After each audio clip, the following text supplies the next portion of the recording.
For about 17 years, 6 bull sharks lived in a golf course lake near Brisbane, Australia. Its water was low in salinity, and the lake was cut off from the sea. They were the same species implicated in river attacks around the world, yet here they were, cruising past golfers lining up their shots. To most people, a shark surviving in a golf course lake sounds impossible. It was not.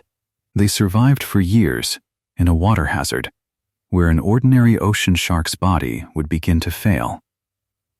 And the biological trick that kept them alive is the same one that has carried bull sharks deep inside entire continents, hundreds of miles from any coast. That is the problem. Here is a rule that almost never breaks. Take an ordinary fish out of the sea, drop it into a lake, and it dies.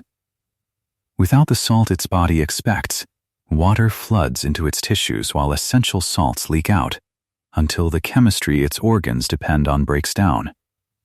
That rule holds for nearly everything that lives in the ocean. It holds for the great white. It holds for almost every shark in the sea. It does not hold for the bull shark. Carcharhinus leucas. A thick, blunt-nosed predator that can leave the ocean, move up a river, and keep hunting in freshwater that would kill almost any other large shark. Where most of the ocean stops at the coast, this animal keeps going, which means one of the large sharks most likely to end up in water people actually use is not always the one out past the waves. It is the one that followed the river in. So over the next few minutes, 3 things.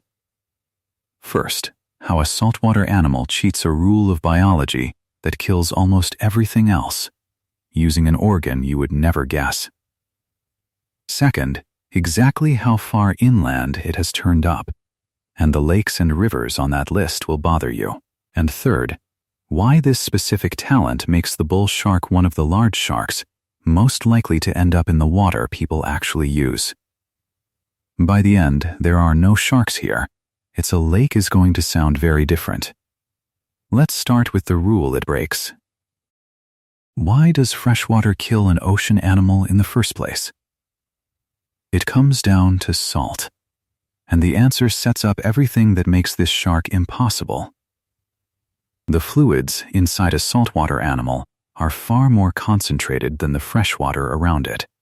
So water constantly pushes into its body, while the essential salts it needs leak out, and its internal chemistry begins to fail faster than it can correct.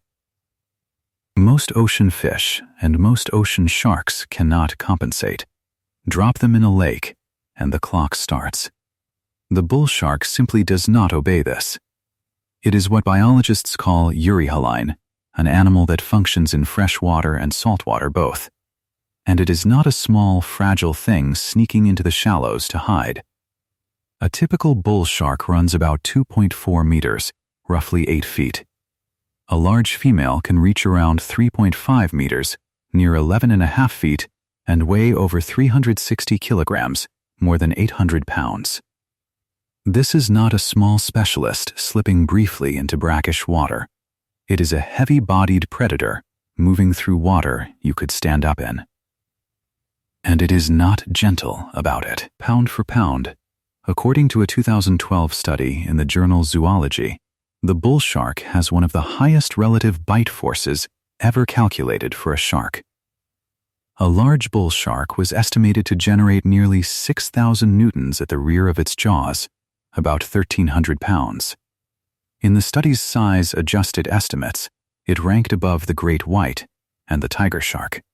So picture the setup: an unusually powerful bite for its body size, carried by an animal able to cross a barrier that confines nearly every other large coastal shark. The question is no longer whether it can survive in a river. It is, how? And the answer is hiding somewhere you would never look. So how does it break the rule? Not with its teeth, with its plumbing. This is the part nobody expects, so here is the engineering reframe. The bull shark's real weapon against freshwater is not muscle or jaw, It is a set of organs quietly retuning its entire body chemistry in real time. Sharks carry something most animals do not: a rectal gland. A small organ near the tail whose whole job in the ocean is dumping excess salt.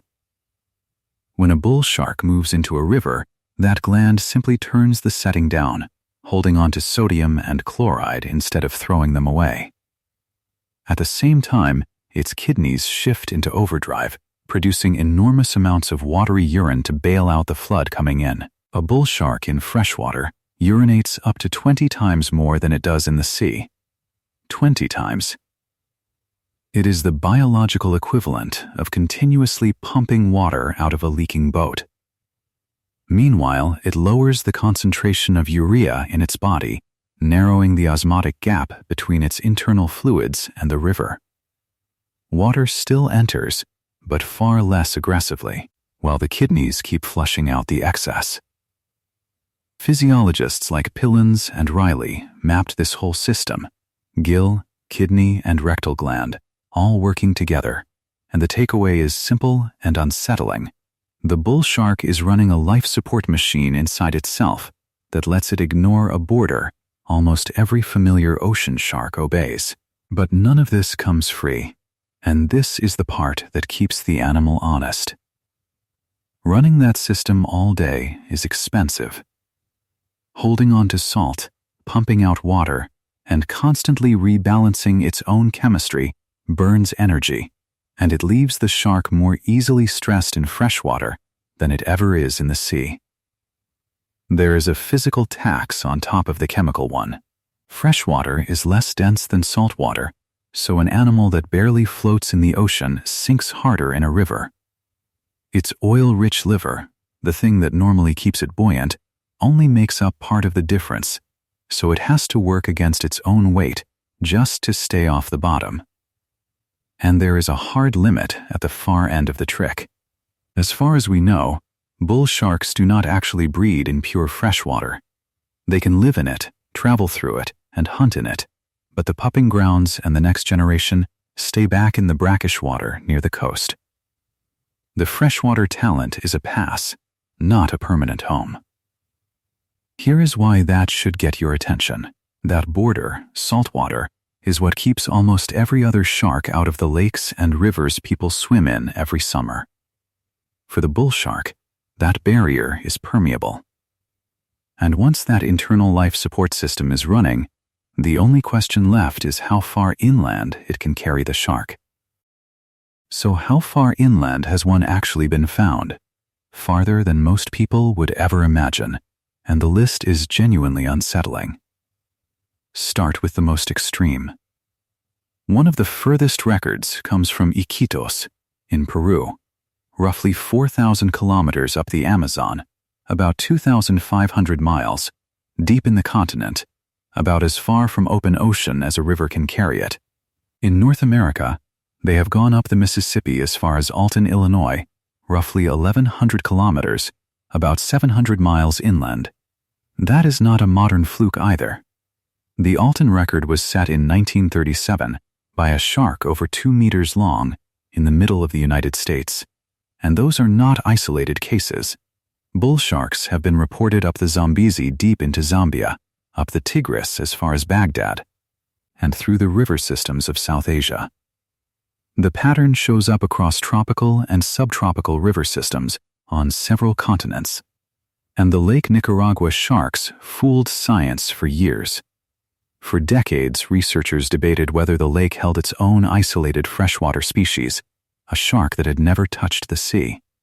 Then they tagged them and watched them move, working up and down the rapids of the San Juan River between the lake and the Caribbean. They were bull sharks the entire time. The river had always connected the lake to the Caribbean. Tagging finally proved the sharks were quietly using that route. And here is the unresolved part. In most river systems, researchers still cannot say how many bull sharks are upriver at any given time. Few are tagged or continuously monitored, and opaque water makes even a large shark difficult to detect from the surface. Which brings us back to that golf course. Around 1996, floods pushed water from the Logan and Albert rivers across a course at Carbrook, near Brisbane, and when it drained, 6 bull sharks were left behind in the lake. They did not die. According to CNN's reporting and a 2023 paper in Marine and Fishery Sciences, they lived there for around 17 years in that low salinity lake, surviving on the prey available inside it, mature predators patrolling a water hazard while people played through. They were no longer seen after major flooding in 2013. For 17 years, one of Australia's strangest water hazards had a flag and a scorecard next to it. Carbrook proved the point plainly. When geography, flooding, warm water, and low salinity align, the boundary between marine and inland habitat is not always as firm as people assume. So if it can travel that far inland, why does the bull shark specifically keep ending up near us? Because the water it prefers is the water we use. Great whites range from cool coastal waters all the way out to the open ocean, but they are not adapted to travel routinely through freshwater river systems. The bull shark moves through the opposite doorway. It hunts in warm, shallow, murky water close to shore, in river mouths, in estuaries, in the brown shallows where rivers meet the sea. That is a precise description of where humans swim, wade, fish, and let their kids splash. The overlap is not bad luck. It is the same habitat. And it is not only wandering adults. For young bull sharks, these warm, low salinity rivers and estuaries are the nursery, the safest place they will ever live. Studies along the coasts of Florida and the Gulf of Mexico have tracked juveniles spending their first years in exactly this water, some staying up to 5 years before they move out to sea. The reason is simple and a little grim. The bigger sharks that would happily eat a young bull shark cannot handle the low salinity, so they cannot follow it in. In one Florida estuary, juvenile bull sharks survived at noticeably higher rates than similar young tiger, blacktip, and lemon sharks out in the saltier water nearby. So the freshwater edge is not just a travel trick used by adults. It is where the species raises its next generation, in the same warm, shallow water people treat as safe. And here is the part worth keeping in perspective first. Encounters are still rare, and most inland water holds no bull sharks at all. But that is why the numbers land where they do.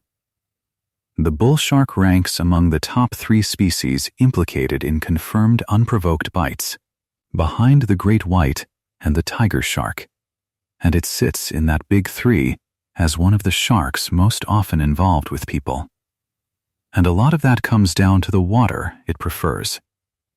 In murky river shallows, visibility is almost nothing. A shark built to hunt there leans on senses that have nothing to do with eyes, the faint electrical fields every living body gives off, the tiny pressure changes of something moving nearby. A moving person also creates pressure, scent, and electrical cues.